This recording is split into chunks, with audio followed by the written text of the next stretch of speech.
না গো, একটা কথা মনে পড়ে গেছে গো আমার, জানো?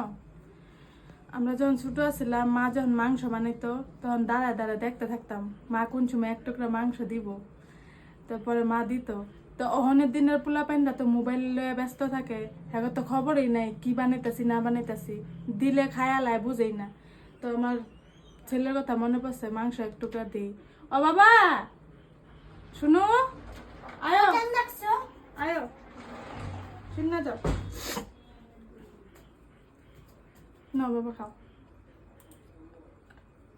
কিরম হচ্ছে টেস্ট? মারা আদর করবা না? মা কষ্ট করে বানাইছি। যাও, হ্যাঁ, পরে আমি বাদ দিয়ে দিতেছি। কত ভাল লাগে না? আমরা তখন বিয়ে হয়েছি, এখন তো আমরা এক টুকরা দুই টুকরা খাইতে পারতাম না, একবারে দিয়া যা থাকে এটা খামো আড্ডি মাড্ডি, এটা কয়ে দিলাম তোমার।